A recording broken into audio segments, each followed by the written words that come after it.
Bendito seja o Senhor, rocha minha, que me adestra as mãos para a batalha e os dedos para a guerra, minha misericórdia e fortaleza minha, meu alto refúgio e meu libertador, meu escudo, aquele em quem eu confio e quem me submete o meu povo. Senhor, que é o homem para que dele tomes conhecimento? E o filho do homem para que o estimes? O homem é como um sopro, e os seus dias como a sombra que passa. Abaixa, Senhor, os teus céus e desce, toca os montes e fumegarão. Despede relâmpagos e dispersa os meus inimigos. Arremessa as tuas flechas e desbarata-os. Estende a mão lá do alto, livra-me, arrebata-me das muitas águas e do poder de estranhos, cuja boca profere mentiras e cuja direita é direita de falsidade. A ti, ó Deus, entoarei um novo cântico. No saltério de 10 cordas te cantarei louvores. É ele quem dá aos reis a vitória, quem livra da espada maligna Davi, seu servo. Livra-me e salva-me do poder dos estranhos, cuja boca profere mentiras e cuja direita é direita de falsidade. Que nossos filhos sejam na sua mocidade como plantas viçosas e nossas filhas como pedras angulares, lavradas como colunas de palácio, que transbordem os nossos celeiros, atulhados de toda sorte de provisões, que os nossos rebanhos produzam milhares e as dezenas de milhares em nossos campos, que as nossas vacas andem pejadas, não lhes haja rotura, nem mau sucesso, não haja gritos de lamento em nossas praças. Bem-aventurado o povo a quem assim sucede. Sim, bem-aventurado é o povo cujo Deus é o Senhor. E eu exaltar-te-ei, ó Deus meu e Rei. Bendirei o teu nome para todo sempre. Todos os dias te bendirei e louvarei o teu nome para todo sempre. Grande é o Senhor e muito digno de ser louvado. A sua grandeza é insondável. Aleluia, glória a Deus, Senhor. Oh, aleluia, meu amado, meu querido, meu santo. Oh, meu amado, hoje é dia 8 de janeiro de 2015. Brincando, nós estamos aí praticamente fechando a primeira dezena de dias. E, meus irmãos, li esse salmo, eu queria ter feito isso ontem na parte da tarde, mas eu não tive condições de fazer, então eu falei, vou deixar para amanhã de manhã, assim que eu tiver liberdade, espaço para fazer. Por que eu li o Salmo 144, depois li também o 145, que é tão pequenininho? Porque Deus tem me dado a oportunidade, é uma oportunidade única na minha vida, exclusiva. Eu penso o seguinte, meus queridos, eu tenho meus 37 anos, aqui todo mundo já sabe. Eu podia estar vivendo a minha flor da idade, né? Eu poderia estar perdendo o meu tempo com tantas coisas que esse mundo oferece. Eu poderia estar fazendo tantos projetos. Eu poderia estar inventando tanta coisa. Eu tenho em mim, porque eu observo o ser humano já há tantos anos. É uma coisa minha, tá? Esse negócio de observar as pessoas. Não que eu observo de cima e embaixo, você já viu? Tem gente que você chega perto delas, elas olham de cima e embaixo para ver o que você está calçando, o que você está vestindo, como é que você põe o cabelo. Não é nesse sentido. Mas, de certo modo, é como se instintivamente eu tivesse aprendido a observar um pouco o caráter das pessoas. Eu quando era mais jovem, eu fiz alguns cursos, né, na área de vendas e tal. Então, muita coisa que a gente aprende na vida vai ficando. E a gente acaba, sem querer, pegando certos hábitos. Só para vocês terem uma ideia, né? Pra vocês terem uma ideia, quando eu trabalhava como professora de informática, dando curso, eu tinha que ir na casa dos alunos e tinha aluno que vinha na minha casa, então era uma correria. Tinha dia que eu ficava assim, de 9 às 10, aluno tal, de 11 a meio-dia, aluno tal, de 2 às 3, aluno tal. E eu tinha que correr para cima e para baixo. Foram 9 anos trabalhando assim, entre outras coisas, mas assim também principalmente, né? E a coisa chegou num nível tão automático, tão acirrado, que tinha dia que eu nem olhava mais o relógio, eu já sabia a hora de cabeça. Não sei como é que eu consegui isso, mas de tanto eu ficar controlando o horário, é meio-dia. Aí eu olhava só para confirmar, realmente era meio-dia, de tanto que eu entrei no ritmo frenético da correria. Então, nas coisas, né, que eu vivi na minha vida, nas coisas que eu aprendi, muita coisa ficou, muitos hábitos ficaram, muitas coisas boas que eu aprendi ficaram. Eu agradeço a Deus. Eu tenho certeza que tudo que a gente aprende de bom nunca é pouco. A gente sempre vai poder botar em prática de algum modo. Então eu agradeço a Deus. E uma dessas coisas foi aprender a observar um pouco as pessoas, tá? E nesse observar a gente vê como é que com quem que a gente pode contar, com quem que a gente não pode contar, como a gente tem que se comportar. E chega num ponto que parece que a gente está quase que julgando as pessoas, né? Com essa pessoa eu não vou sair porque essa pessoa aqui fala demais, essa pessoa tem esse hábito de fazer isso, eu não gosto. Então parece que você está até julgando as pessoas. Mas a gente, como cristão, tem que aprender a entender com quem que a gente caminha, se a gente pode contar com alguém, com quem que a gente pode contar, e até o que a gente pode esperar. Davi, quando ele fala aqui o Salmo 144, os 2 primeiros versículos, ele diz: Bendito seja o Senhor, rocha minha, que me adestra as mãos para a batalha e os dedos para a guerra, minha misericórdia e fortaleza minha, meu alto refúgio e meu libertador, meu escudo, aquele em quem confio e quem me submete o meu povo. Se você lê os Salmos de Davi, você vai lendo um, lendo outro, lendo as histórias, aí você vai lá no livro de 2 Reis, quando conta, né, quando Davi começa a fugir, não, 2 Reis não, 1 Reis, conta a história das fugas de Davi contra o rei Saul, que queria matar ele de todo jeito, e ele teve muitos aliados, teve muitos homens fiéis, mas você lendo os Salmos, você vê realmente o que esse homem viveu. Sabe? E ele conta até o ponto dele falar que os inimigos, né, o que iam devorar. Então dá a entender que Davi, ele sempre viveu muita opressão na vida.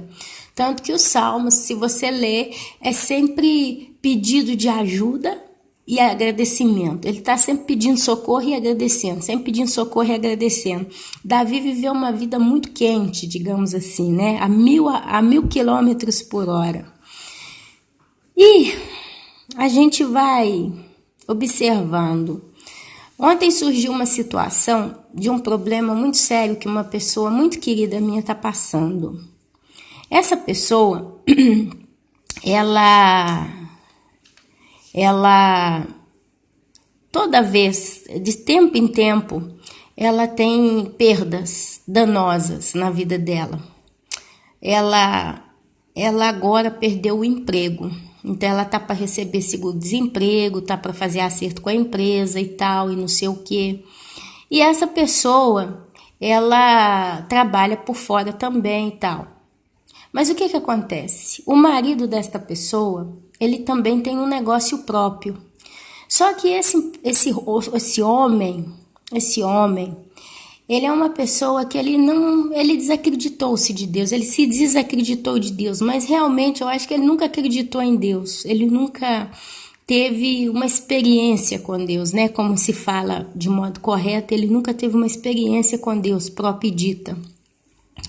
Então o que acontece? Ele usa de artifícios como igreja de crente, eu não vou, porque pastor é tudo ladrão, para se defender da responsabilidade humana de buscar a Deus, porque eu não sei, meus irmãos, posso estar soltando uma grande besteira, mas eu imagino que nós temos a responsabilidade de buscar a Deus. Ora, é o nosso Criador, é aquele que fez todas as coisas, é aquele que criou tudo. Então, como é que eu simplesmente não me sentiria na responsabilidade de conhecer quem é que criou todas as coisas? Quem é que mantém tudo em equilíbrio para que o mundo continue vivendo nessa terra a vida? Então, assim, cada um de nós temos os nossos atos, as nossas atitudes, nós praticamos erros e acertos. Mas entre procurar ser uma pessoa correta, justa, por bem, né? E ser uma pessoa escrachada com a vida, é uma responsabilidade humana procurar ser bom. Como nós somos imagem, né? Imagem e semelhança do Senhor Deus Todo-Poderoso, eu acredito que o correto seria que o ser humano tivesse a índole, né? O instinto, o estímulo de querer ser bom. Mas infelizmente é o contrário, né? Tudo um contrário. E a gente na caminhada da vida, a gente vê então pessoas sofrendo literalmente tanto por causa de outras pessoas. E isso acontece com todos nós. Isso acontece com todos nós. E essa pessoa que eu tô falando, que o marido não quer assumir a responsabilidade dele com Deus e que ela sofre tantas lutas, chegou num ponto de começar a ver o mundo espiritual. Ela está começando a ver o mundo espiritual, o inimigo querendo se levantar contra ela. Deus tem permitido a ela de ver certas coisas, de ataques que tem se formado no mundo espiritual contra a vida dela. E de problema em problema, né? Eu ontem refletindo aqui, vendo a situação dela e tal, cada dia uma bomba nova que cai na vida dela. Há muito tempo tenho observado a caminhada dela, cheguei a essa conclusão. Por mais que venham os problemas, eu tenho visto Deus prover a solução a cada tempo, em cada dia na vida dessa mulher. Sempre, se aparece a última, ela teve um prejuízo terrível, bateu um carro e tal. Aí o dinheiro que ela tinha que receber para aplicar em outras coisas também muito importante, dar uma certa aliviada, vai ter que pegar para pagar o problema do carro, por exemplo. Mas aí eu vejo Deus levantando novos serviços, novas condições de receber dinheiro para ela cobrir. E no final, nós já estamos falando aí nessa história aí uns 10 anos, no mínimo que eu vejo a vida dela assim. No final, ela sai 0 a 0. Ela sai sem um centavo no bolso, mas com aquele incêndio que Satanás levanta para acabar com a vida dela, controlado, contornado. E vendo o exemplo dela, vendo o exemplo de outras pessoas, eu lembro de Davi. Davi, ele fala, bendito seja o Senhor, rocha minha. Por que ele fala que Deus é a rocha dele? O que é a rocha? O que é a rocha? Eu conheço a Suíça, eu fui na Suíça italiana. A Suíça é dividida em 3 partes, a Suíça italiana, a Suíça alemã e a Suíça francesa. Então falam 3 línguas naquele paizinho pequenininho. É um país muito pequeno, mas é um país muito rico em todos os sentidos. E quando eu fui na parte italiana, quando a gente foi de carro, a gente quando entra, a gente passa na fronteira, né, da Itália com a Suíça de carro. Aí você vai na estrada. Quando você começa a entrar naquela estrada, você olha para sua direita, você olha para sua esquerda. A Suíça, ela é rodeada de montanhas rochosas, sabe? São lindas, são os Alpes suíços. Você começa a ver esses Alpes. Então é pedra, parece mármore, sabe? Aquelas montanhas com uma cor meio cinza, um cinza meio escuro. É muito bonito mesmo. E ali você vai vendo aquelas montanhas altas mesmo. É rocha. Então você vê que a Suíça ela é bem protegida geograficamente, né? Aparentemente eu nunca vi história de terremoto, história de vendaval, chuva pesada ou calor extremo, ou não sei o que ali naquela terra. Ali sempre foi mais ou menos a mesma coisa. É claro que nessa altura do campeonato em que nós estamos, tudo pode acontecer em qualquer lugar do mundo, mas só para dar uma base para os irmãos, uma cidade em meio as rochas, as montanhas rochosas. Não é terra. Não é que as montanhas que você sobe nelas é terra. Não, é rocha, pedra dura. Tanto que eles fizeram um túnel que liga a Suíça na Alemanha, acho que na Áustria e tal. E passou até um documentário na televisão sobre essa obra, que foi cotado como um dos túneis mais exageradamente, uma das construções mais maravilhosas do planeta, porque eles furaram a rocha para fazer esse túnel, o Eurotúnel, não sei como é que chama, né? E ali eles colocaram uma espécie de trem-bala lá dentro e ele liga, né? Passa dentro da Suíça, ele vem de Milão, mas acho que vem de Milão e ele vai para Alemanha, Áustria e vai países afora aí, e ele vai muito rápido. Então, a rocha, desculpa, meus irmãos, eu não tô bem hoje com a garganta. A rocha, o ar tá seco. A rocha minha. Então, quando a gente fala de rocha, a gente lembra algo que te protege. É nas rochas, né? É na rocha. Davi, ele viu ao Senhor como a rocha dele. É onde ele se protegia. E assim, meus irmãos, nós cristãos temos que ver a Deus também como a nossa rocha.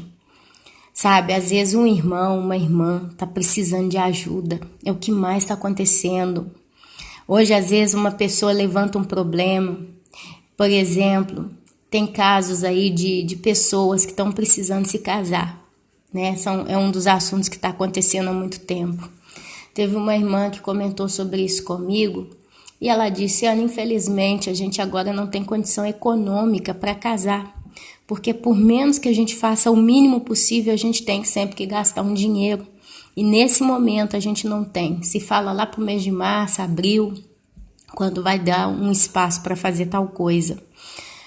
Então, a gente escuta isso, sabe? Eu vou escutando problemas de âmbito de saúde. Tem uma irmãzinha muito querida também, que mora sozinha numa cidade brasileira. E ela tá querendo mudar da onde ela mora, porque ela não tá bem ali onde ela mora. Tem vários motivos e tal. E ela quer ter o cantinho dela. Igual ela fala, eu quero ir pro meu cantinho, ter a minha casa, ter o meu espaço. Eu não quero nada grande, exagerado. Mas se eu tenho 4 paredes e uma porta que eu fecho e tô em paz, um ambiente livre de demônios, de influência de pessoas que não são de Deus, eu tô feliz. Eu quero fazer a mudança, eu quero isso, eu quero aquilo, né? E é uma pessoa que aparentemente a amizade dela tá na internet, né? Ela tem muita gente ali pela internet, é onde ela tem contato comigo, por isso que a gente, né, se identifica. Mas uma vez que desligou ali, ela tá em casa sozinha. Então eu fico vendo tantas necessidades por aí afora. E eu fico pensando na época da igreja dos apóstolos, lá de Paulo, quando a gente vê como conta, eu não consigo imaginar na íntegra como é que isso foi, porque nós estamos numa época que é impossível imaginar algo do gênero funcionar no meio dos irmãos. Por mais que a gente se ame entre si, por mais que a gente deseje o maior bem entre si, eu não consigo visualizar isso. Eu não consigo, a partir de mim mesma. Mas lá na época do apóstolo Paulo, né, o que eles fizeram? Aquelas comunidades que Paulo conseguia evangelizar e se convertiam, eram comunidades, pessoas que estavam próximas. Diz que eles vendiam tudo e o dinheiro eles juntavam entre eles e ali era para todo mundo. De modo que ninguém passava dificuldade, ninguém passava fome, ninguém passava aperto. Se um tinha 2 cobertas, uma ele ficava com ela, a outra ele doava. Então, eles se cuidavam entre si em uma só comunidade.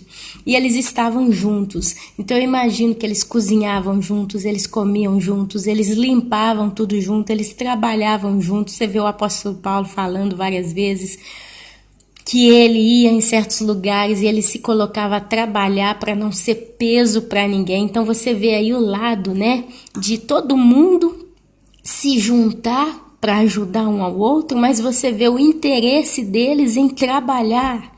Vamos trabalhar para não ser peso para ninguém. Então você vê um equilíbrio muito lindo nisso tudo.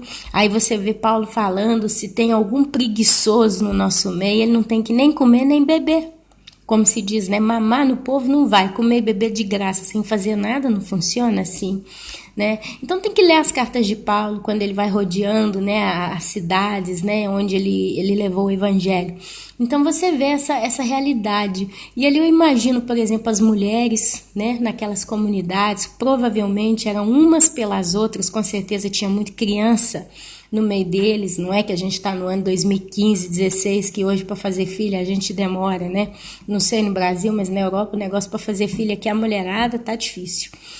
Mas naquela época as coisas aconteciam naturalmente, né? Não tinha certas consciências, eu não posso fazer 4, 5, 10 filhos, porque como é que eu vou alimentar todo mundo e tal? Mas eles eram um só povo, e foi uma igreja poderosa. É claro que no meio disso tudo saiu muita coisa errada, saiu muito pecado, saiu até apostasia, mas a essência inicial, né, dessa comunidade era: eu sirvo você, você me serve, eu te ajudo, você me ajuda, vamos estudar a palavra de Deus juntos, vamos viver juntos a palavra de Deus. E os irmãos viviam em comunhão. Então era um tempo que se um irmão levantasse a mão e falasse: tô passando tal situação, assim, assim, assim, além dos irmãos se colocar em oração uns pelos outros, eles iam em socorro às necessidades uns dos outros. Eles realmente se cuidavam entre si, né? E hoje a gente vê a diferença, porque hoje nós vivemos num mundo tão diverso. Você levanta, você tem filho para crescer, para cuidar, casa para botar em ordem, marido, ou então o marido levanta, tem as contas para pagar, a mulher tem filho e tem que trabalhar, e tem os clientes, tem isso, tem o patrão, tem o escritório, aí tem que ir, aí quando assusta, chegou 6 horas da tarde, acabou o dia, vou voltar para casa, aí volto para casa, tem que botar em ordem algumas coisas, não sei o que, tô cansado, quero descansar um pouco a cabeça, não sei o que daqui, não sei o que dali, chega final de semana, eu tenho que dar atenção para a família, então eu tenho que descansar, eu vou isso, eu vou aquilo, e a gente vai fazendo o nosso mundo. Nós vamos fazendo o nosso mundo, todo nosso, sabe? Não é pecado fazer isso? Não, não é que é pecado, absolutamente não. Mas a gente vive num mundo exclusivista. Porque a sociedade na qual nós estamos, ela sem querer, querendo, ela exige tanta coisa da gente, ela exige tanta concentração. É onde a gente acaba não tendo mais tempo para procurar se voltar e viver na comunidade cristã que o Senhor Jesus estipulou no momento. E isso Deus ele vai anular na eternidade. Porque a Bíblia diz que lá na eternidade nós seremos um só corpo, uma só família. Nós seremos um só com Jesus. Nós estaremos em Cristo e Cristo estará em nós. Gente, tem hora que eu fico viajando na maionese aqui, desculpa o termo, mas é esse mesmo. Eu fico aqui como que viajando na maionese, eu fico tentando imaginar como é que vai ser no céu. Quando eu estava grávida dos meus 2 filhos, mas principalmente do mais velho, eu passei muito aperto na minha gravidez, já comentei isso aqui outras vezes, mas muito aperto mesmo. Muitas dores, fraqueza, anemia, ameaça de aborto, etc, né? Fora o estresse. Quantas e quantas vezes eu levantava de manhã, tinha que varrer a casa, arrumar as camas, tinha que cozinhar, o marido ia trabalhar, e eu ficava aqui naquele coração apertado com um desejo tão grande que alguém batesse na minha porta: Ana, como é que você tá, né? Sentasse, conversasse comigo de coração, sabe? Mas realmente se importando comigo, não com a criança que estava dentro do meu ventre, mas comigo como ser humano, né? E já levantasse: Ana, eu quero te dar uma mão, vem, pega, lava alguma coisa, varre-se a casa, mas com a disposição de me servir naquele momento, me ajudar, sabe? Tive momentos terríveis aqui sozinha. Então a gente vê, veja, minha irmã, como que ela também ali no Brasil, ela é sozinha, tá rodeada de pessoas que dizem que a amam, mas é sozinha, porque os leões ela tem matado um por dia diante de tanto sacrifício, sozinha, sabe? E aí de repente, quantas vezes a gente se depara na situação: poxa, eu não tenho ninguém para orar comigo, eu não tenho ninguém para sentar comigo e estudar a Bíblia, eu não tenho ninguém para conversar. Aí alguém que está aqui me ouvindo pode falar: nessa conversa sua parece até uma conversa meio egoísta, porque Jesus está voltando. E nós não estamos em tempo de ficar se comiserando, chorando, porque eu estou sozinho, isso, aquilo. Amado, amada, eu, Ana Paula, já superei esse teste da minha vida. Eu entendi que Deus permitiu que eu dependesse somente dele com toda essa conversa. Outras pessoas que eu tenho visto, pessoas muito queridas minhas, passando situações que a gente fica revoltado, chega um ponto que você fica revoltado, porque é pesado. Eles conseguem resolver um problema terrível, aí eles dão uma respirada, quando eles pensam que vão poder, vem um pior ainda. Quer dizer, são montanhas e montanhas e montanhas, monstros uns atrás dos outros, né? Só que eu vejo que quantos, de um modo geral, já aprenderam a superar essas coisas e confiam no Senhor. Como dizia Davi, bendito seja o Senhor, rocha minha. E é isso que Deus, muitas das vezes, tem para nos ensinar, meus irmãos. Eu, várias vezes, aqui sozinha, literalmente em todos os sentidos, me levantava, passando mal. Aí devagarzinho eu pegava a vassoura, varria. Às vezes eu levava até 1 hora para varrer a casa, de tanto que eu estava fazendo fatiga, ajeitava. Mas quantas vezes, sabe, eu fui tendo quase que como uma orientação. Eu vou dar um exemplo muito fácil, simples para vocês hoje, como é que isso se tornou natural na minha vida. Nós temos um carro. Eu moro num local de colina, então tem a cidade que tudo é muito perto e ela é toda plana, então você não faz fatiga nenhuma para circular a pé dentro da cidade própria dita que eu moro. É uma cidade pequenininha e tal, é tudo muito simples.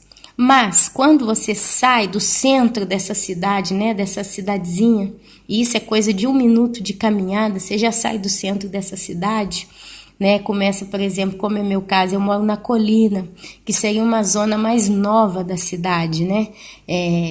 E ela é mais, as casas aqui são mais novas, são maiores e tal, mas é uma zona abandonada, é mesmo abandonada.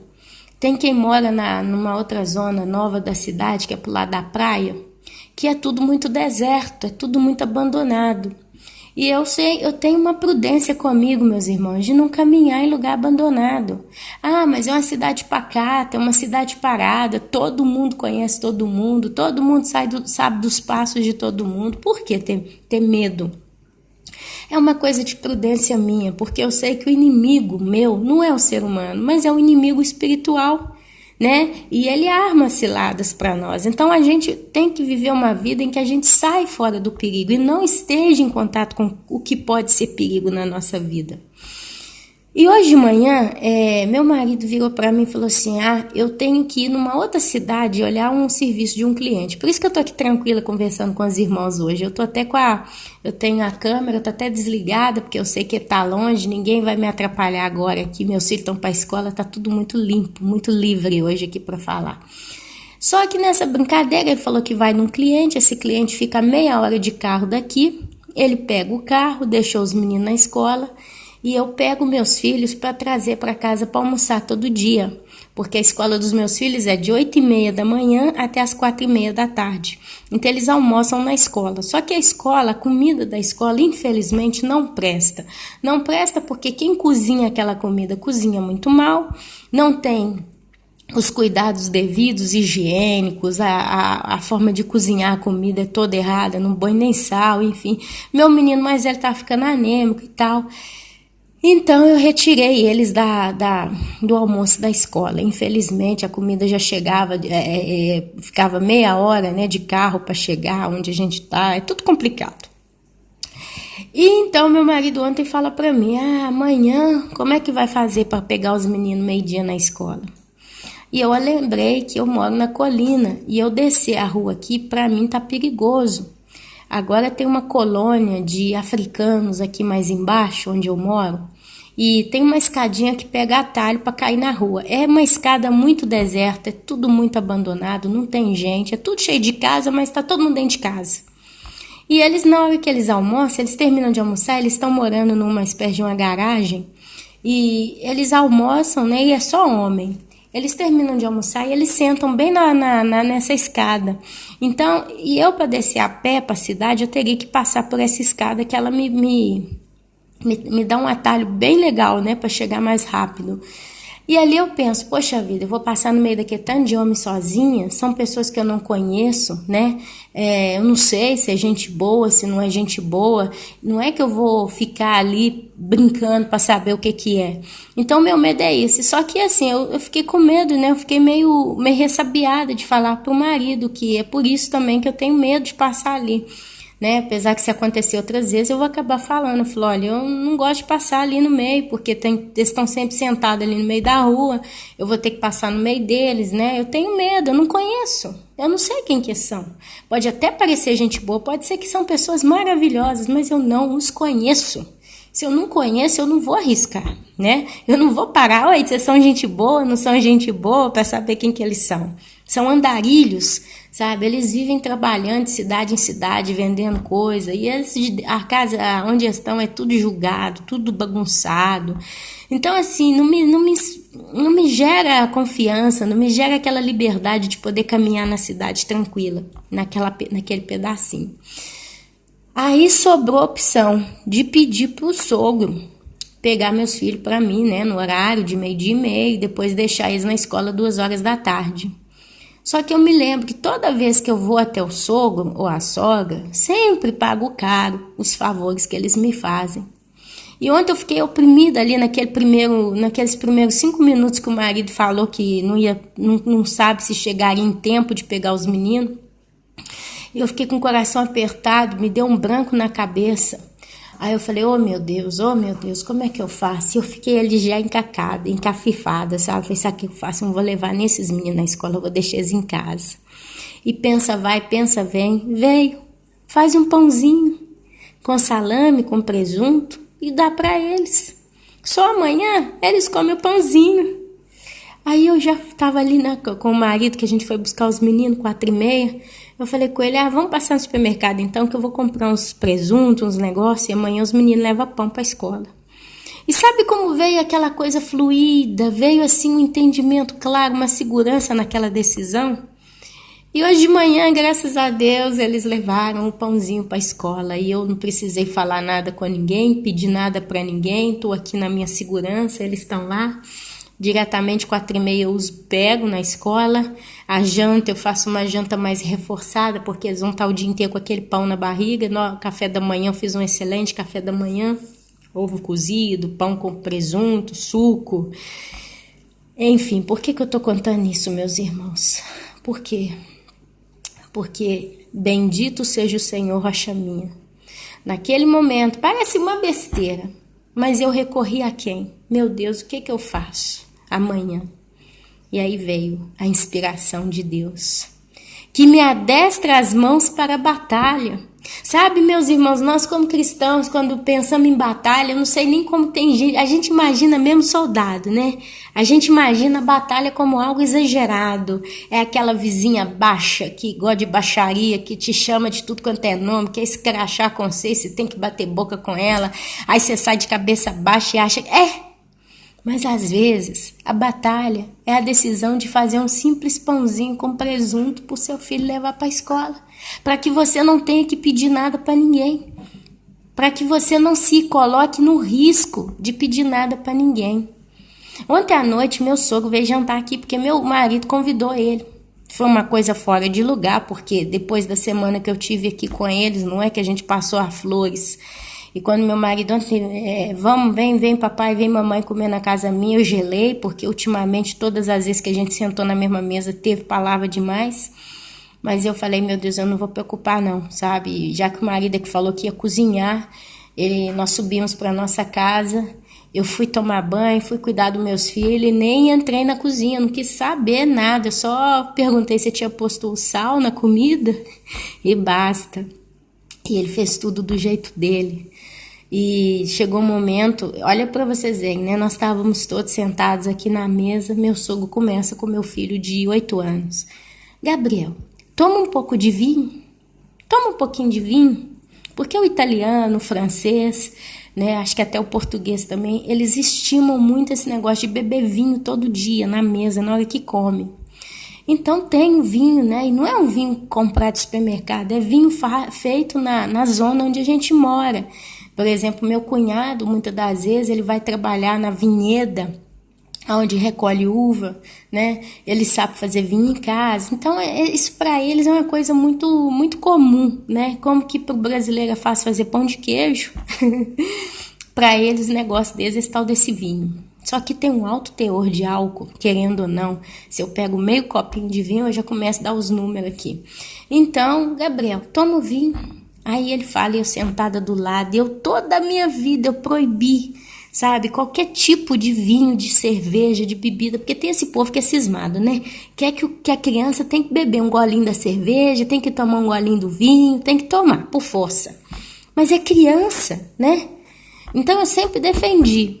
E ontem, quando meu marido resolveu chamar isso para vir jantar aqui, eu pensei comigo, falei, meu Deus, eu vou ficar calada, eu vou ficar cega, eu vou ficar muda. Eu vou ficar quietinha, eu tenho que suportar no máximo 1 hora. Depois de 1 hora, cada um vai para sua casa e acabou tudo. Eu preciso dar conta desse momento. Meus irmãos, quem está me escutando aqui, falam, nossa, Ana, mas é só uma janta, né? Você é exagerada, mas não é. Para quem conhece as histórias minhas aqui, sabe que a minha vida é sempre pesada mesmo, que do nada vem problema, né? Então, ontem foi a batata da vez. Toma vinho. Aí eles falam e ficam olhando para mim, sabe? O menino já olha para mim como se diz, mamãe não deixa, porque já sabe que eu não deixo. Eu abaixei a cabeça, meus irmãos. Eu abaixei a cabeça. E meu marido, é sim, vinho, experimenta um pouquinho, Gabriel. A sogra começa. É sim, um pouco de vinho todo dia faz bem para a saúde. E eu pensando, sabe? Falei, mas quem é que tem giló no lugar do cérebro aqui? É meu marido, é meu sogro ou é a sogra? Porque a criança tem 8 anos. Tem 8 anos de idade. Mas pode um organismo que nem tá pronto já experimentar um vinho, né? Mas eu baixei a cabeça, eu falei, eu não vou falar nada, eu vou ficar quieta. Aí meu sogro, não, uma colherzinha, só para experimentar, que não sei o quê. E o meu sogro, ele tem uma voz muito, ai, como é que fala? Ele fala um pouco pelo nariz e é uma voz muito aguda. Então é uma voz que fica até enjoativa quando fala, sabe? O modo de falar. Então, quando ele começa a impor alguma coisa, aquela voz parece que fica maior do que já é, mais exagerada, mais aguda, e aquilo vai dando um estado de nervo. Vai dando um estado de nervo. Mas eu abaixei a cabeça e falei, meu Deus, eu vou segurar, porque é só hoje que esse menino vai tomar vinho, porque ele não tá todo dia na casa desse povo. Aí puseram meu marido, porque meu marido parece uma criança, ele não tem noção do certo e do errado na maioria das vezes, ele vai com a onda. É eu que ponho freio, muita coisa errada. O menino experimentou, não falou nada, olhou pra mim com aquela cara rindo, até porque tava brincando demais, eu fiquei calada, engoli aquilo. Passou. Foi a primeira prova de fogo. E eu, Senhor, rocha minha. Porque são em situações como essa que explode guerra na família, sabe? Depois o menino pegou uma bolinha de ping-pong, sei lá, não, de tênis, aquelas bolinhas mais pesadas, e foi jogar dentro de casa. E eu já tinha falado mais de 10 vezes, não se joga com bolinha dentro de casa. Eu moro num apartamento, então pode quebrar. Sabe quantos vasos já me foram quebrados aqui por causa dessas besteiras de filho? E o menino, como o avô estava em casa, como o avô dele estava aqui, meu menino, ele não me respeita tanto, ele passa por cima, sabe? Porque eu vejo claramente como é que é a criança. A criança, ele sabe a hora que ele pode botar a garra de fora. Ah, o avô tá aqui, eu sei que minha mãe não vai falar nada porque o vovô tá aqui, então eu vou fazer o que eu quero. Até certo ponto, sabe, o menino faz. É onde me dá a vontade de pegar ele pelo braço, levar pro quarto e deixar de castigo. Ele vai, pega a bolinha e começa tapap, tapap, tapap. Na parede, um vaso, vidro, espelho. Tinha coisa em cima de uma mesinha que podia cair no chão e quebrar, enfim. E eu sentada ainda comendo a bendita da pasta. Já tinha segurado o discurso do vinho. Meu sogro ficou olhando pro menino e rindo. Porque não tem problema, tudo é tranquilo, tudo é normal, tudo pode pra ele, sabe? E eu segurando a onda, calada e comendo aquele macarrão. Depois o sogro levanta, pega a bolinha e começa a jogar a bola pro menino. Ficou um do lado, outro do outro. E eu sentia pá, pá, pá. Eu falei, Deus, Senhor. O inimigo tá querendo me tirar do sério, mas eu vou segurar a onda. E pra variar, a bolinha caiu até do meu lado, debaixo dos pés. O menino vira, mamãe, me pega a bolinha. Já perguntou assim, eu baixei com muita paciência, peguei a bolinha, dei pro menino e o sogro já olha com aquela cara de ameaça, rindo sempre, com a cara sempre de sorriso, mas aquele olhar de ameaça. Se você fizer alguma coisa, eu levanto a voz. Entendeu como é que funciona? É um olhar que eu já conheço, meus irmãos. A gente na vida, a gente vai vivendo situações com certas pessoas que a gente já conhece as pessoas que estão ao nosso redor. Então, o modo de olhar já fala tudo muitas das vezes. Então, eu, para não gerar atrito, conflito, guerra, entreguei a bola pro menino, jogaram. Depois o menino enjoou, foi lá pro quarto mexer com o carrinho. Foi onde eu respirei, sabe? Aí o sogro ainda vira, sempre ele. Pediu meu marido para fazer o café, porque eu não. Ele não me pediu para fazer o café, porque o certo era que eu fosse fazer o café, mas pediu pro filho, sabe? Como se diz, eu não vou disturbar a Ana, mas faz de propósito, o modo como se comporta. Aquele ar de desdém, constantemente, aquele modo de colocar de lado mesmo. Eu não valho nada. Sabe? Não pergunta, não fala. Só quando serve uma coisa na área da informática eu sou boa. O resto eu não presto para mais nada. Sou mal educada, etc. Então é um constante território minado que eu vivo. Sabe? E não tem nada que eu possa fazer. A sogra solta outra conversa aqui. Tava um menininho pequeno comendo. Aí ela começa a contar quando ela teve um infarto, né? E ela foi parar no pronto-socorro, aí os médicos tiveram que fazer eletrocardiograma, aí ela começa. E aí eles me tiraram toda a roupa, eu fiquei nua. E o menino pequenininho comendo e eu ouvindo a história. E eu, meu Deus do céu, é a 3ª da noite. Gente, isso em uma hora. O menino ouvindo nua. Aí começou, meus peitos tudo de fora. Uma mulher de 60 anos, já com cabelo branco, com esse tipo de conversa. Meus peitos tudo de fora e todo mundo vendo. E os médicos que estavam fazendo faculdade, que é o hospital universitário que ela foi parar. E todo mundo olhando, que não sei o que, que Pepe, meu filho, me viu com seios. E não fala peito, ou que sabe, não, meus seios de fora.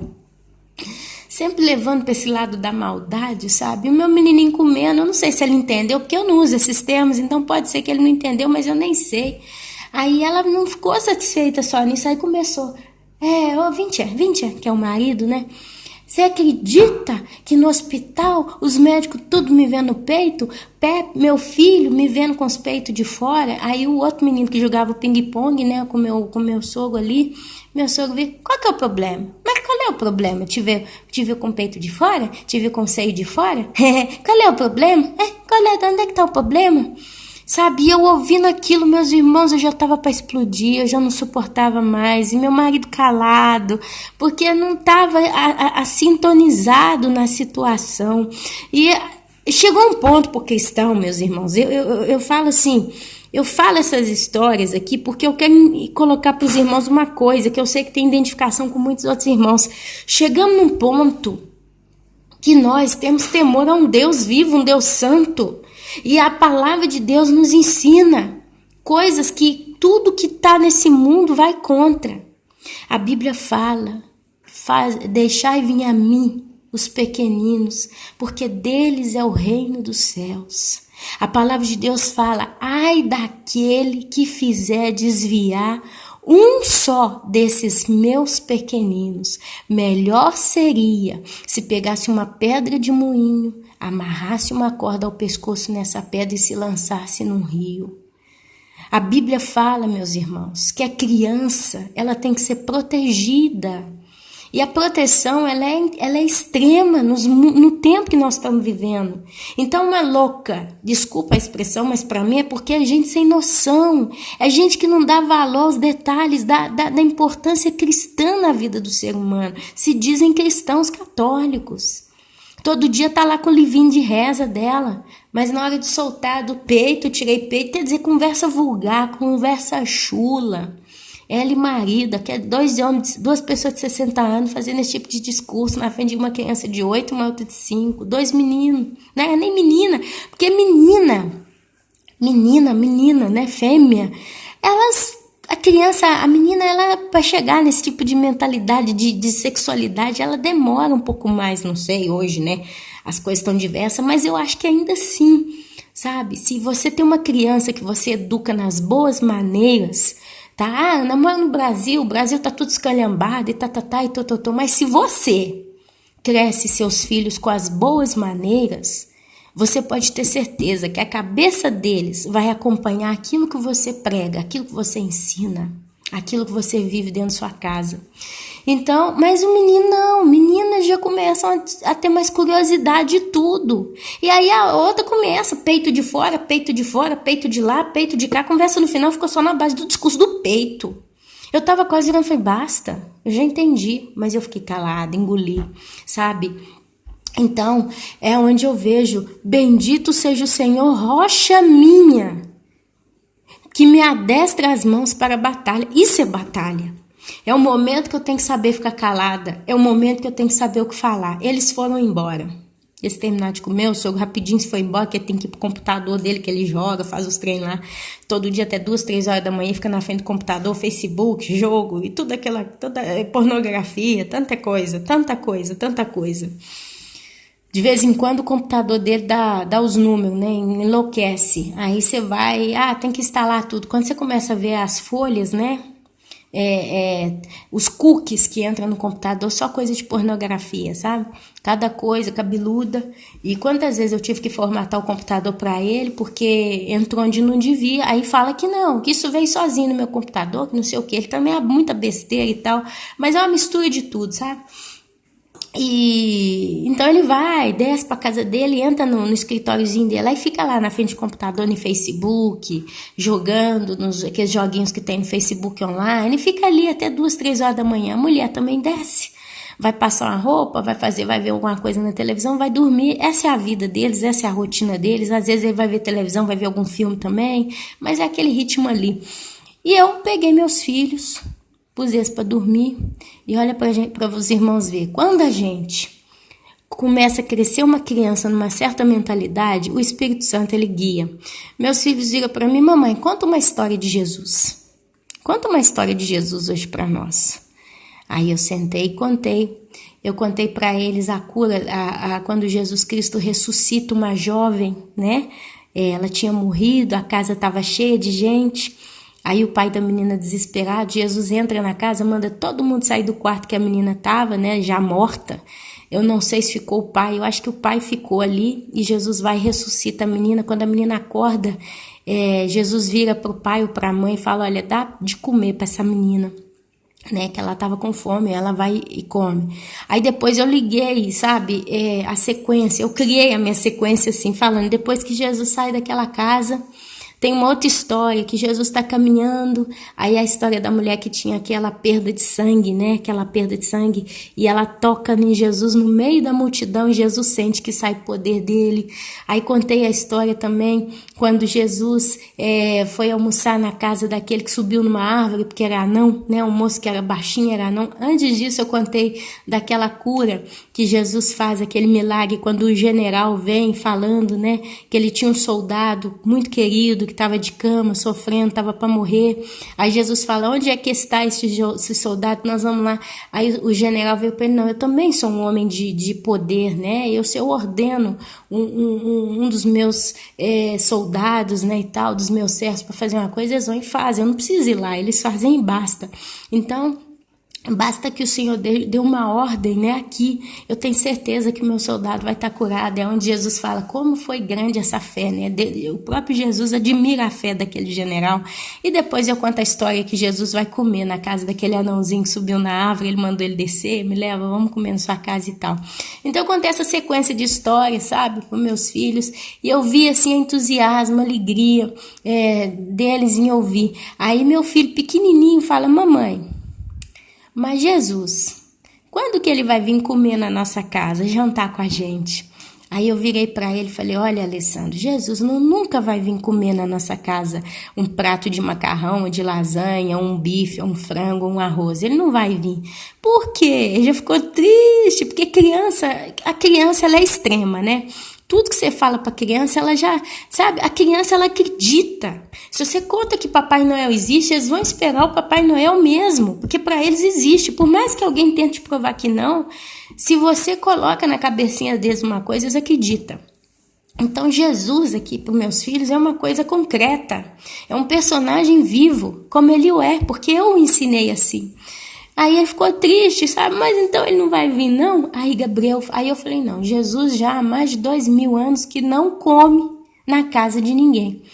Aí Gabriel, então tem só 15 anos que ele come, então, que não sei o que. Como assim? 2015, nós estamos já em 2016, já começa a fazer conta. Eu falei, não. Aí tem a história que depois que Jesus ressuscita, ele vai fazendo as visitas, ele chega no momento que parece que acho que é os apóstolos, né, que estavam comendo peixe, pão, e Jesus parece que parte, não sei se foi o pão ou distribuiu o peixe, e some. Eles falam, mestre, come com nós, né, come conosco. Aí ele fala, não, eu não posso mais, eu não voltarei a comer até que estejam reunidas todo, né, a igreja e tal. É assim, palavras simples é isso, que Jesus deixa aquela promessa, que ele não voltaria a comer pão e peixe, né, parece, enquanto não tivesse tido a remissão de todos os santos, a redenção, enfim, no arrebatamento, né, na chamada mesa do banquete do Cordeiro de Deus. Foi aonde eu entrei nessa conversa com meu menino menor. Falei, não, Alessandro, porque ele está preparando um banquete.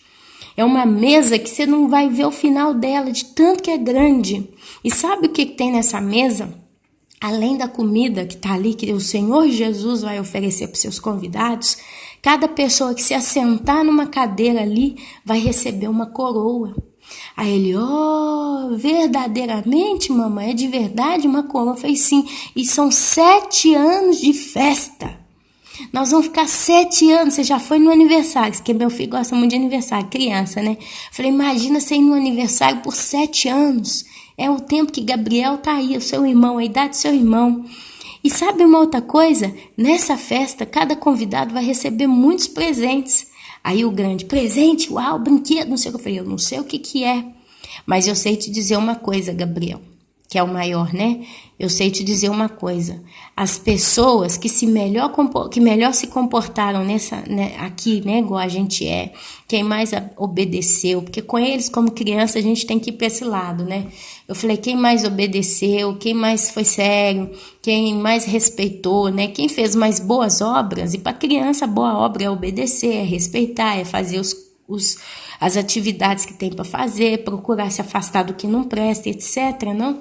Vai receber mais presente. Mas quem não fez nada de bom na vida, praticamente, né, que são as obras, por causa dos galardões, mas eu não ia conseguir explicar para ele sobre o galardão, não vai receber nada. Sabe que tem gente que vai estar no céu que não vai ter nenhum presentinho de Deus? Vai só estar lá, mas já é tanto, né? Mas vai ver os outros todos recebendo presente, mas não vão receber nada. Aí esse cara assim, sabe? Eu falei, por isso que vocês têm que se comportar bem. Quando uma pessoa fala o que não deve, coisas que mamãe ensina, vocês têm que obedecer, sabe? Porque Deus deu uma mamãe só para cada criança. E deu tantas crianças para uma mamãe. Vê, vocês dois são 2. São 2 crianças e eu sou uma mamãe. E vocês já viram esses casos aí de uma mamãe que tem 4, 5, 14 filhos?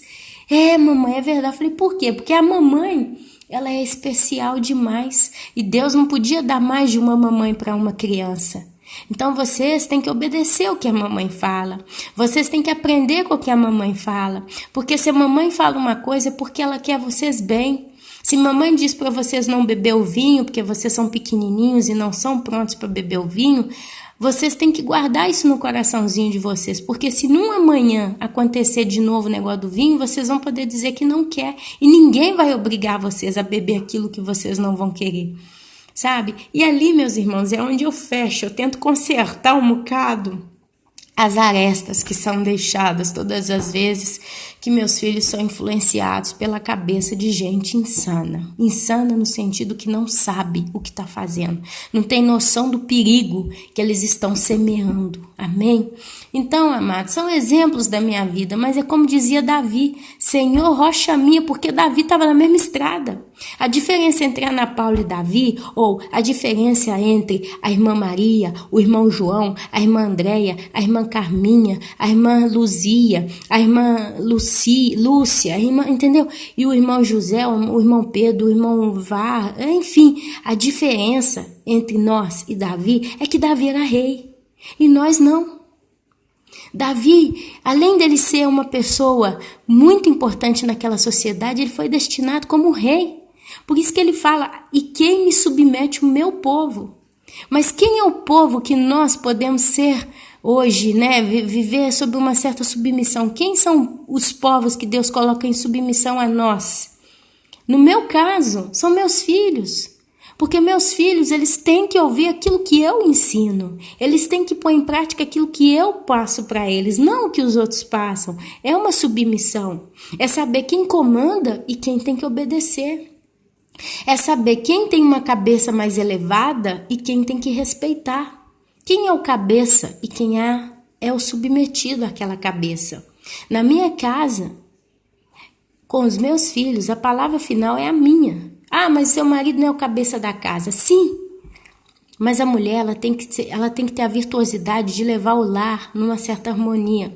A Bíblia fala que a mulher sábia, ela edifica a sua casa. Quem edifica a casa é a mulher, não é o homem. O homem ele comanda, o homem ele tem autoridade, mas quem edifica a casa é a mulher. Você que é casada, escute o que eu estou dizendo. Quem edifica a casa é você. Porque os filhos não vão ser crescidos pelo pai. O pai, ele não vai estar em casa dando de comida para os filhos, trocando fralda de filho, crescendo filho, fazendo para casa com filho. É você. Então quem edifica é você. O marido traz o tijolo, traz o cimento, traz a água, traz não sei o quê, mas é você que é como um pedreiro na sua casa, que a edifica. É você que coloca os tijolos na parede, que faz o reboco, que pinta. É a mulher, meus irmãos. Glorificados sejam esses casais, sabe? Que Deus abençoe esses casais cristãos que estão na mesma sintonia. Existem, são raríssimos. Em que o homem e a mulher têm a mesma língua, conversam a mesma mentalidade. Se a mulher não pode chegar para pôr o filho para dormir, contar uma história bíblica para a criança, o pai vai lá e faz. E faz com tanta autoridade, com tanta seriedade, com tanto temor e respeito no altar do Senhor. Mas a maioria de nós somos sozinhos. Eu sou sozinha. Eu, Ana Paula, sou completamente sozinha onde eu moro. Talvez você que está me escutando, você está sozinha. Talvez seu marido está nem aí. Talvez sua esposa está nem aí. Então nós somos sozinhos, mas o importante é que tem que ter uma cabeça naquela casa, alguém cujo Deus é o Senhor, alguém que teme o Senhor Todo-Poderoso e que pode dizer: bendito seja o Senhor, rocha minha, que me adestra as mãos para a batalha. A batalha ela não é um dia ou outro, mas ela é a cada minuto. Todo tempo nós estamos em batalha e os dedos para a guerra. Minha misericórdia e fortaleza minha misericórdia, porque nós não merecemos, não é na nossa força, nem na nossa capacidade, nem na nossa inteligência, nem no nosso achismo, nem naquilo que nós temos e possuímos, mas é a misericórdia de Deus quem nos dá a permissão a cada dia para caminhar nessa vida. Nós sabemos que não estamos vivendo como queremos governar, com a nossa vaidade, mas nós temos consciência que nós estamos aqui somente pela misericórdia de Deus. A diferença do povo santo, do povo cujo Deus é o Senhor, e do ímpio é essa. Porque o ímpio confia nos seus carros, o ímpio confia nos seus cavalos, o ímpio confia na sua beleza, o ímpio confia na sua bela mansão, o ímpio confia no seu patrimônio, o ímpio confia na sua intelectualidade, o ímpio confia na sua droga, na sua bebida, o ímpio confia na sua esperteza na qual ele acha que tem, ele confia na sua inteligência, no seu doutorado, no seu curso universitário, o ímpio confia na fama que ele faz na discoteca, mas nós confiamos na misericórdia de Deus. Nós sabemos que para morrer basta estar vivo. Ainda que nós estejamos atolados em problemas, em lutas, em perseguições, em confusões, a nossa vida. Às vezes você não está fazendo nada de errado, de pecado. Porque você está vivendo em santidade. Você está vivendo diante da justiça de Deus. Mas as pessoas que moram com você estão atraindo todo tipo de mal para dentro de casa. Por causa da rebelião, por causa do orgulho, por causa do egoísmo. É o caso da minha irmã. Ela é uma pessoa que está concentrada em Deus. Ela está olhando para Deus e vivendo no altar do Senhor. Mas o marido está lá reclamando, falando que todo pastor é ladrão, que os padres não sei o quê, então não quer saber mais de religião, porque isso não presta. Só que ele incluiu a religião e Deus no meio jogou de lado. E rebelou-se, porque é um modo de falar. Ela já falou, mas você não tem que pensar em religião, pensa em ler a Bíblia. Mas vai deixando para lá. É a minha mãe que mora com ela. Ah, mas eu só peço para Jesus, e eu confio em Jesus demais, e eu creio demais em Jesus, e Jesus aqui, Jesus ali. Mas não pensa duas vezes na hora de levantar a voz com a minha irmã por causa de uma besteira. Não pensa duas vezes em pegar um rosário e fazer uma novena na igreja. Quando o padre fala, Isabel, hoje você tem que ajudar com a hóstia, você tem que entrar com a hóstia na igreja, ela pega aquele sacramento desgraçado que a igreja católica criou, ela misturou, ela distorceu, ela inventou a comunhão, a santa ceia dela, porque de Cristo aquilo não tem nada. Aquele troço enfiado dentro de um símbolo do sol, adorando ao Deus Sol. Não tem nada a ver com Jesus Cristo, mas ela tá lá, Jesus, Jesus, Jesus. Ai, Jesus me ajuda demais. E a vida tá toda em frangalho, toda do avesso. E a minha irmã no meio. Então eles atraem a coisa ruim para dentro de casa. E ela tá ali. É onde ela fala, bendito seja o Senhor, rocha minha que me adestra as mãos para a batalha. E quanto mais vêm as lutas, as perseguições, mais Deus a dá livramento. Ela sai em frangalhos, ela sai com o corpo morsa, com a coluna doendo de tanto trabalhar, com a cabeça doendo de tanto ficar acordada até 2, 3 horas da manhã na frente de um computador para entregar um serviço 6 horas da manhã do dia seguinte. Quantas noites ela já passou em claro trabalhando para ganhar um dinheirinho a mais, para cobrir esses prejuízos que o inimigo, o devorador, tem trago para dentro de casa por causa da legalidade que o marido dela tá dando e da rebelião que a minha mãe tá fazendo. Mas amém, meus irmãos, essa é a vida. É você que está aí do outro lado, talvez a sua esposa. A mulher não quer ainda mudar a cabeça. Às vezes a gente pensa, talvez seria mais fácil a mulher seguir o marido, né? Às vezes os dois são ímpios, aí o marido converte. O marido se acerta com Deus, o marido arruma a vida. Aí a mulher, a tendência era ela seguir o marido. Poxa, meu marido mudou. Ele não quer mais falar só de futebol, ele não quer ficar indo no boteco todo final de semana, ele tá diverso, meu marido, eu tô vendo ele sério, tá? Nossa, como que ele tá diferente, eu vou seguir ele. Não, você tá doido, você é isso, você é aquilo, e blá blá blá, e blá blá blá. E vai na estrada dela, e você tá sozinho. Você está sozinho e você está vendo o Cristo que você ama, o Cristo que você serve, e ela está te rebelando todo dia, tá. Então, amados, como Davi, nós estamos sozinhos, mas a gente fala que Deus é a nossa misericórdia e fortaleza. Foi ontem, eu fiz uma oração pela vida da minha irmã que está passando um período tremendamente pesado. E ela é sozinha. Igual ela disse, Ana, aconteceu umas coisas aqui, eu tive um sonho até com espírito de morte, e eu bati o carro, e não sei o que, tá. E eu parei, eu tô orando para ela todo dia. Eu deixo uma mensagem registrada para ela todo dia de oração, uma oração para ela, para que ela sinta que ela não está sozinha. Mas uma frase que ela me falou foi: Ana, eu só posso contar isso pra você. Porque se eu contar pra alguém aqui, eles vão achar que eu tô doida, que eu tô delirando, que eu tô dando número.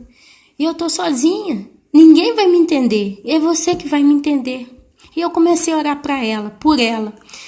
E na oração, depois que eu terminei, eu sei que ela precisa de certas coisas. Ela precisa de uma ajuda diversa. E eu não posso ajudá-la. Mas ao mesmo tempo que eu orava, eu terminei de orar, me veio uma convicção no meu coração, meus irmãos. Vamos imaginar que eu pudesse ter uma provisão para ajudar ela com esse problema agora que ela teve. Uma ajuda física, digamos assim. Ok, uma ajuda material. Eu ajudo ela, então, resolve. Passados poucos dias, ia vir um outro problema, porque assim tem sido a vida dela há 10 anos. Termina um fogo, começa outro. Termina um fogo, começa outro. É o inimigo que ataca ela de todos os lados. Então eu entendi já há muito tempo que ela precisa ter uma base forte para conseguir suportar os ataques do inimigo. Não é vencer aquela batalha toda hora, vence uma batalha atrás da outra, mas ela tem que ter uma estrutura para vencer toda a guerra até o final. Porque ela não está em condições de só receber uma provisão física, mas maior ainda uma provisão espiritual. Então, eu senti uma autoridade tão grande quando eu falei para Deus. Falei: Deus, uma das coisas que eu disse foi essa. Falei: Deus, ouve a oração do justo. A tua palavra diz que o Senhor muito pode na oração do justo. A tua palavra diz que o Senhor se regozija no coração daquele que clama no altar do Senhor, daquele que é justo. E eu estou reivindicando a tua provisão na vida dela, para que o Senhor mande os teus anjos com espadas desembanhadas de fogo ali naquela casa, que fiquem com ela, para que o Senhor cuide dela, para que o Senhor não permita que ela pereça, que ela caia, que ela não resista, que esse espírito de morte a toque, que o Senhor não permita. E fui orando, mas com uma sensação de autoridade, como se eu tivesse direito de clamar a Deus aquelas coisas. E uma das coisas que eu disse para Deus foi: a minha irmã está assumindo a responsabilidade humana dela diante do Senhor. O que seria isso, meus irmãos? É que ela entendeu que bendito seja o Senhor, rocha minha, que o Deus dela é o porto seguro dela. E ela então confiou a vida dela completamente no altar do Senhor. E ela realmente tem servido a Deus, esperado o arrebatamento. Ela está fazendo tudo certinho. É pecadora, claro. Desliza, claro. Mas o coração é concentrado no Senhor. Se o Senhor não me ajudar, nada, mas nem ninguém poderá fazer nada. Então, Senhor, a partir do momento que ela olha para o Senhor com essa certeza, porque ela sabe que viver com Deus é um relacionamento de mão dupla, no sentido, eu sirvo a Deus, eu obedeço a Deus, eu amo a Deus, eu temo a Deus, eu sigo aquilo que Ele ensina e Ele me cuida de mim.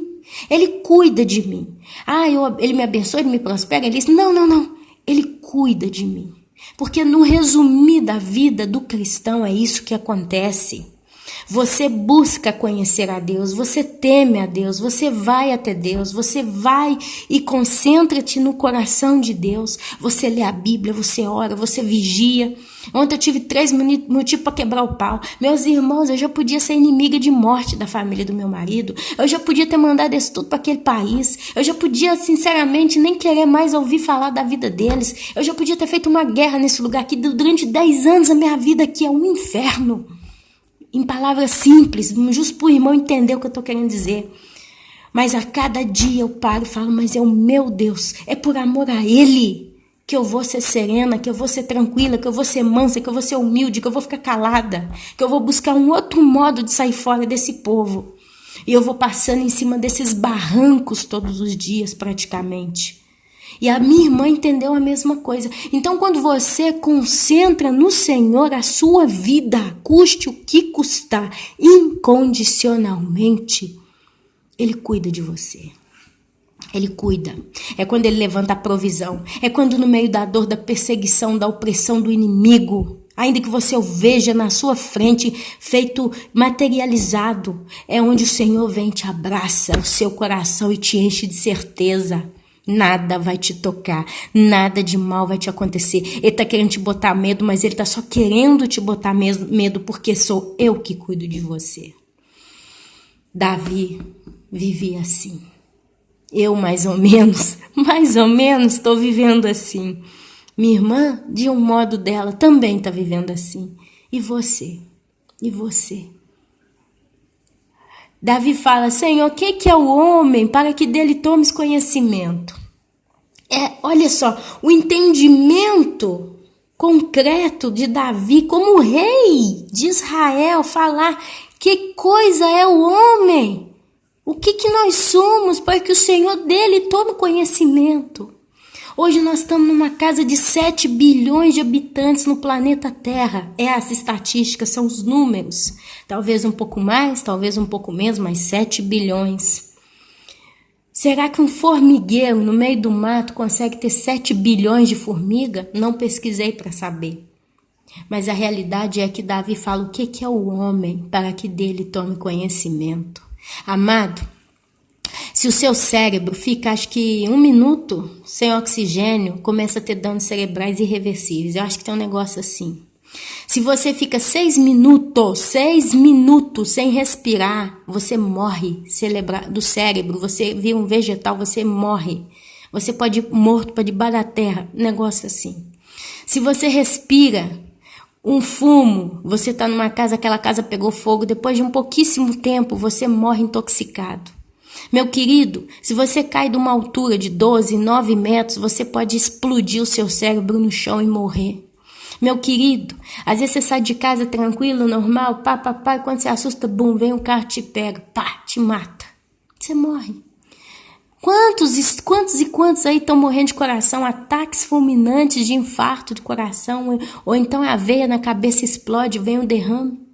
Pessoas que saem, meu marido, há 2 meses atrás, estava trabalhando na Suíça, e ali trabalhando, tinha um moço de 40 anos trabalhando com ele. Na noite anterior, que foi num domingo, meu marido conta que eles fizeram juntos 4, 5 companheiros de trabalho, né? Porque cada um fica numa espécie de casa diferente e tal, e ali eles juntaram tudo num quarto alugado ali, que eles vão trabalhando desse jeito.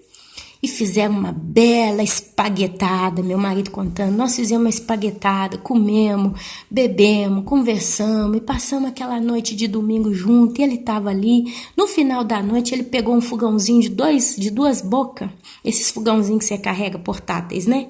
Entregou pro meu marido. Foi bem no início que meu marido estava ali, ele nas dificuldades dele e tal, estava sem poder cozinhar, estava... Esse moço entregou, deu de presente para ele um fogãozinho, deu não sei outra coisa pro meu marido, e ficou aquela coisa, o cara, 40 anos, morava em Milão, e tal, e vem ali na Suíça para trabalhar, todo final de semana voltava para casa, 40 anos, era um pedreiro. Diz que no dia seguinte eles vão trabalhar de manhãzinho e tal. Aí aquele cara já tava assim, mais no chão, né, fazendo reboco, fazendo não sei o quê. De repente o cara cai no chão, bum, estribuchou, puf, caiu no chão. Os amigos vieram, meu marido, voltaram, né, pra cima, o que tá acontecendo? Ele desmaiou, balança, o homem tava morto. Aí chamaram o patrão, chamaram a ambulância, levaram ele pro hospital. Diagnóstico, infarto compulsivo, pum, bah, explodiu o coração do cara de 40 anos. Ele tinha uma mãe, a mãe teve que vir de Milão, veio de Milão para pegar o filho, imagina essa mãe. O cara que um dia antes estava numa espaguetada, né? Uma bela panela de macarrão, espaguete, ali comendo, conversando, deu um fogãozinho pro meu marido. No dia seguinte, com o cigarro na mão ali trabalhando, puf, caiu e morreu. Para viver, basta estar vivo. Por isso que Davi fala, o que é o homem? Para que dele te tome conhecimento. O que nós somos, meus irmãos? Você sai na rua, talvez você que está me ouvindo mora numa grande cidade. Você sai na rua, quanta gente você vê, quantas histórias por detrás de cada ser humano que você vê, quanta vida, quanta coisa, quanta alegria, quanto sofrimento, quanta tragédia, quanto drama, quanta conquista, quanta vitória, quanta perda. E Deus toma conhecimento de um por um. Conhece o coração, conhece o que o homem deseja, sabe até onde ele vai, sabe o que ele quer, sabe realmente o que está por detrás das piores ou melhores de suas intenções. e o Filho do Homem para que os times. Aqui Davi está falando do ser humano. Os seus dias como a sombra que passa. Eu ainda me lembro da minha mocidade, mas hoje eu estou com 37 anos, não tem mais nada que foi do meu passado que eu posso voltar a viver, que eu posso voltar a relembrar. Até as amizades do meu passado já se foram. Abaixa, Senhor, os teus céus e desce. Toca os montes e fumegarão. Oh, glória! Oh, glória! Davi, ele tinha uma consciência do Deus que ele servia, meus irmãos. Davi, ele tinha uma consciência.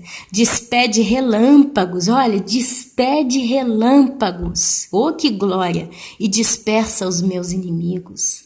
Imagina Deus com as duas mãos descendo do céu, a mão direita e a mão esquerda lançando relâmpagos. Pá! Dispersa os meus inimigos. Oh, glória! Você já viu como cai um relâmpago perto de você? Que coisa estrondosa, que coisa gloriosa. A Bíblia diz que a voz do Senhor é como uma voz de trovão. Pá, pá, pá! E dá aquele brilho, aquele clarão. Dispersa relâmpagos, despende relâmpagos e dispersa os meus inimigos. Arremessa as tuas flechas e desbarata-os. Confunde-os, espalhe-os. Estende a mão lá do alto, livra-me, arrebata-me das muitas águas.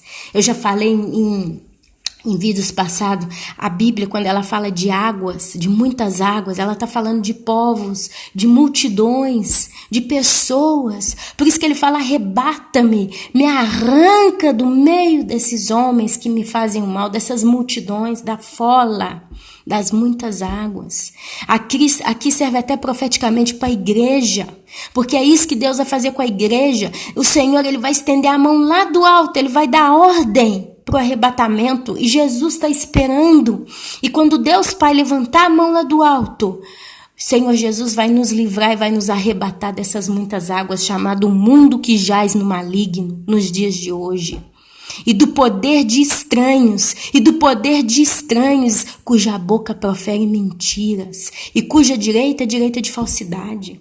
É você dizer para uma criança de 7, 8 anos, toma vinho porque o vinho é bom. Mas você não tem noção do mal que você pode criar, porque pode criar uma dependência ao álcool, aquela criança pode crescer viciada. Nós não estamos vivendo em tempos bons, não é mais um período de brincar com perigo, brincar com fogo, você entrega o fogo na boca de uma criança, cuja boca profere mentiras e cuja direita é direita de falsidade. Olha para mim com a bolinha de ping-pong na mão lá, a bolinha cai perto de mim, o menino, mamãe, me pode pegar a bolinha? Eu vou e pego a bolinha, e ele lá olhando para mim, dando aquele sorriso como se tivesse tudo bem, mas o olho é aquele olho de ameaça.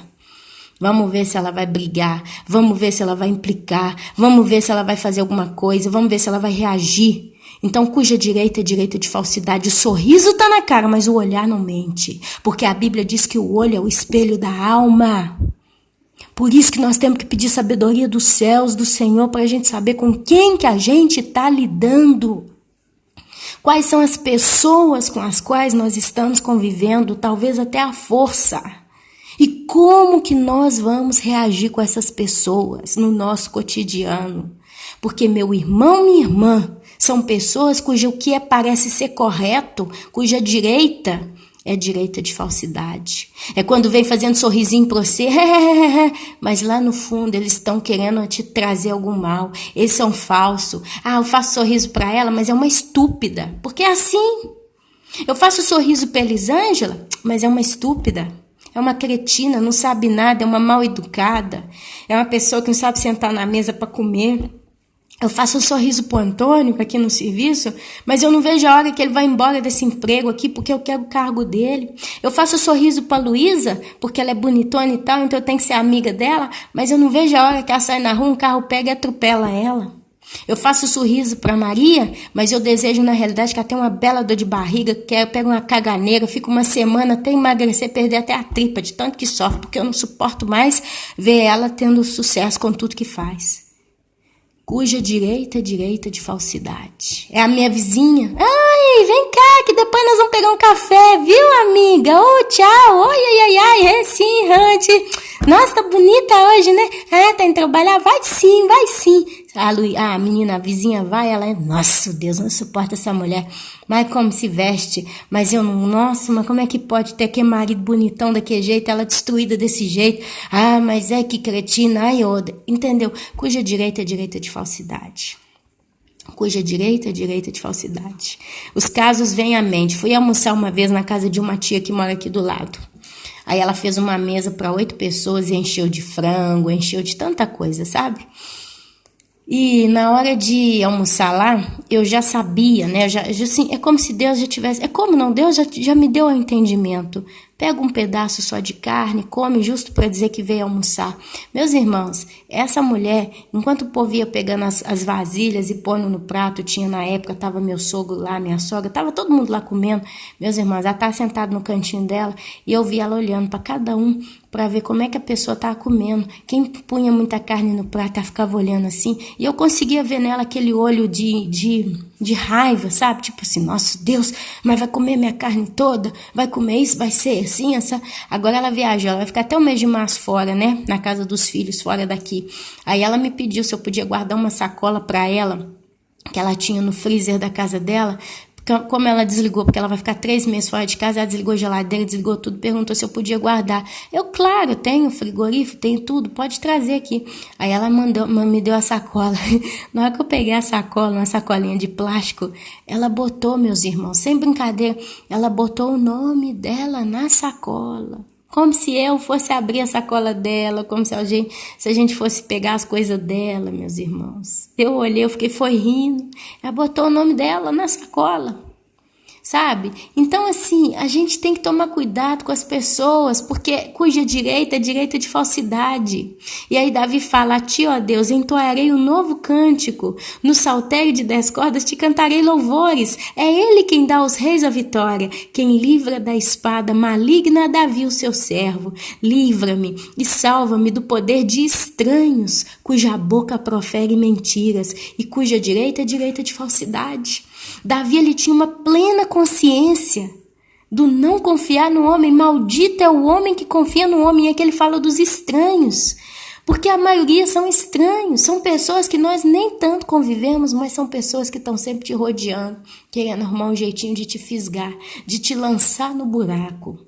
Que nossos filhos sejam na sua mocidade como plantas viçosas. É que ele abençoa. Davi, ele abençoa a sua geração. E nossas filhas como pedras angulares. Olha, meus queridos, que nossos filhos, sabe, hoje nós somos filhos de Deus e nós somos geração de Davi através de Jesus Cristo. Nós fomos enxertados na figueira, sabe? Então nós somos filhos adotivos dessa graça que é Davi, cuja geração gerou Jesus.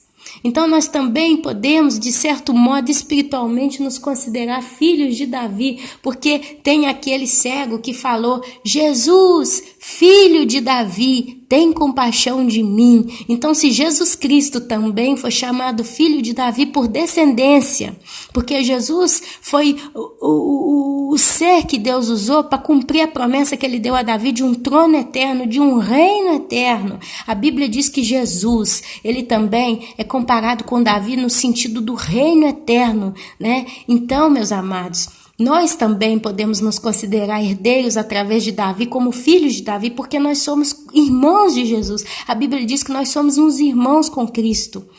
Sabe, Jesus, Deus fala, Jesus é o primogênito dentre muitos filhos. A Bíblia fala que Jesus é o primeiro e nós somos o corpo de Cristo. Quer dizer, nós somos uma só família, nós somos um só. Então nós podemos nos considerar como que filhos espirituais de Davi.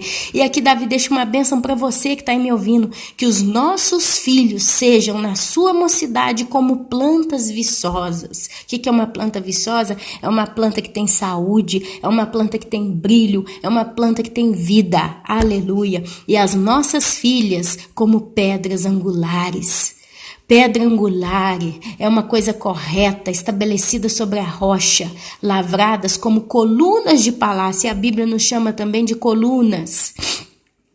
que transbordem os nossos celeiros, aleluia, atulhados de toda sorte de provisões. Hoje para nós não temos uma vaca, nós não temos um cordeiro, eu não tenho nem a galinha aqui para bater ovo, para fazer ovo para mim todo dia, para eu comer o ovinho fresco aqui por causa da anemia. Mas hoje eu tenho a palavra de Deus, hoje eu tenho a fé, hoje eu tenho o Espírito Santo. Essas são as nossas provisões, são todas as sortes de bênçãos espirituais nas regiões celestiais em Cristo Jesus, para você, para mim. São os frutos do Espírito Santo na nossa vida.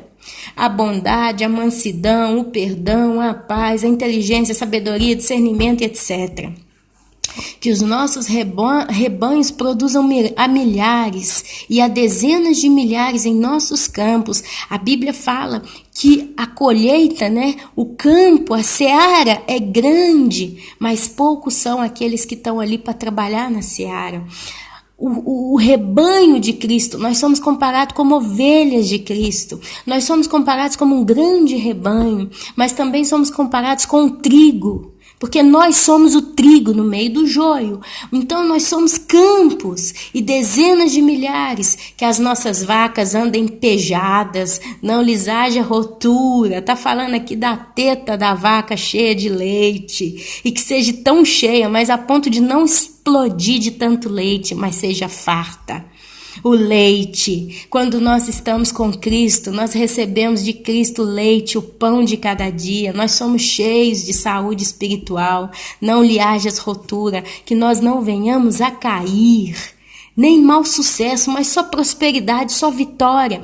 A gente sai em frangalho muitas vezes de tantas situações, mas saímos em vitória. Nos levantamos sempre. Não haja gritos de lamento em nossas praças. Bem-aventurado o povo a quem assim sucede. Aqui Davi fala. O povo. E nós somos um povo, sim, bem-aventurado é o povo cujo Deus é o Senhor, porque Davi aqui, ele não elitizou Deus só para os judeus, mas ele deixou um Deus para um povo cujo Deus é o Senhor. Se você faz parte deste povo, você hoje vai dizer, exaltar-te-ei, ó Deus meu e Rei, bendirei o teu nome para todo sempre, todos os dias te bendirei e louvarei o teu nome para todo sempre. Grande é o Senhor, é muito digno de ser louvado, e a sua grandeza é insondável. Aleluia, amado. Aleluia, amada. Olha, que o Senhor seja contigo, que o Senhor seja a tua força, e que essa consciência nunca saia de sua cabeça. O choro pode durar sim toda a noite, mas a alegria vem pela manhã, porque nós temos o Deus cujo nosso Deus é o Senhor. Ele vive, Ele reina, e Ele não reina e vive somente no céu, mas Ele vive e reina dentro dos nossos corações. Nos preparemos, porque muito em breve seremos arrebatados desse mundo tenebroso, seremos levados e conservados nos celeiros celestiais do Senhor. Prepare-te, meu querido, prepare-te, minha querida, porque as promessas que Deus tem para nós são muito grandes, vale a pena. Eu diria para você que está vivendo uma fase que só você sabe, única, exclusiva na sua vida de luta, eu diria para você, aguenta só mais um pouquinho, porque vai passar. Logo, logo vai passar. Isso não é nada comparado ao que Deus está reservando para você. Ser fiel com a tua fé, ser fiel com a tua dependência desse Deus poderoso, porque o prazer dele é ver você depender dele, é você assumir o quanto você precisa dele. Deus se regozija, Deus se alegra quando você fala, Deus, eu preciso de ti. Deus, ele se sente amado, ele se sente querido, ele se sente requisitado. Porque assim, os homens ímpios, os homens normais, os homens que caminham para o mundo, eles nem lembram de Deus. Eles confiam nos seus carros e nos seus cavalos. E eles se estrepam e vão para o inferno. E Deus não compadece com a morte do ímpio, mas essa é a realidade. São pessoas muitas vezes que têm prosperidade. Você todo dia tem um problema com uma dívida, com uma conta, com não sei o quê. E tem pessoas terríveis que estão vivendo bem. O dinheiro entra igual água, o carro não bate, não tem um arranhão, a casa está sempre boa, a comida está lá, não adoece, os filhos são bonitos, dá tudo certo. Dá tudo certo. Mas eles então entregam essa vitória a eles mesmos. Eu conheço gente que fala assim: eu não tenho fé em Deus não, se eu tenho o que eu tenho, porque eu conquistei, eu consegui. Mas nós esperamos nesse Deus maravilhoso. Imagine o coração de Deus quando ele vê um ímpio falando: tudo que eu tenho é porque eu trabalhei, eu venci, eu conquistei, eu roubei, eu embrulhei, eu sou esperto. Imagina a tristeza de Deus. Porque Deus olha para essa pessoa e pergunta: mas quem é o homem para que eu me preocupe com ele? Quem é essa pessoa? Quem que ela acha que é? Ela acha que ela está aqui, a rainha da cocada preta, mas vai morrer daqui 10 anos. Essa aqui não chega nem a 60 anos, está morta. Onde é que ela vai ter a eternidade inteira? Aonde que ela vai confiar ali no inferno? Tudo, toda a pompa, beleza, toda a gente que a seguiu, que a serviu, não vai estar mais por ela. E aí, aonde que ela vai buscar socorro? Ali ela vai entender que eu era o Deus Todo-Poderoso que podia garantir para ela não só 10, 20, 30 anos de glória, mas uma eternidade de joia, de felicidade, de paz e de glória, por que não?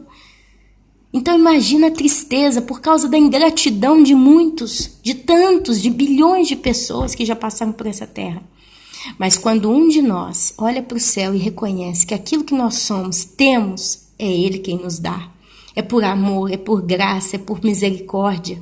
Aí ele se compadece, ele se regozija, ele se alegra. Talvez ele até derrama uma lágrima de alegria, falando: olha, esse aqui me reconhece. Esse aqui sabe que aquilo que ele é, que aquilo que ele tem, é eu que provedo, é eu que dou.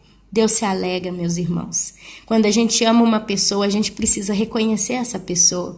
A gente precisa aprender a ser grato. A gente precisa aprender a reconhecer, a estimar essa pessoa. E quando essa pessoa que é amada sente essas coisas, poxa, eu fiz um café, ele me agradeceu, ele me elogiou, sabe? Eu servi, ele entendeu que eu fiz por ele alguma coisa e ele então, me agradeceu de coração. Então eu sou estimado por tal pessoa, eu sou querida, ela reconhece que eu realmente sou ali por ela. Essa pessoa se sente satisfeita, ela se sente alegre, ela se sente preenchida pelo que ela faz. E eu acredito que o próprio Deus se sente satisfeito quando ele vê que alguém reconhece aquilo que ele faz por essa pessoa, porque é gratidão, meus amados. A gratidão é um dos presentes mais maravilhosos que alguém pode receber. É a gratidão. E isso é um dom raro no meio dos homens. Amém? Então tenha gratidão por Deus. Reconheça que Ele é que faz por você o que você tem. Que é Ele quem te ajuda. Que é Ele quem te faz caminhar. É Ele quem te prospera. É Ele quem te abençoa todos os dias da sua vida. E assim, meus queridos, já estamos a 1h30 de gravação. Eu não vou me alongar mais. Que o Senhor Jesus possa abençoar cada um de vocês de modo tremendo. Mas a maior das bênçãos que eu peço a Deus para cada um de nós no dia de hoje é consciência. Consciência do Deus que nós temos e de quem nós somos. Amém? Então que o Senhor Jesus possa abençoar tremendamente a todos. Amém, amém e amém.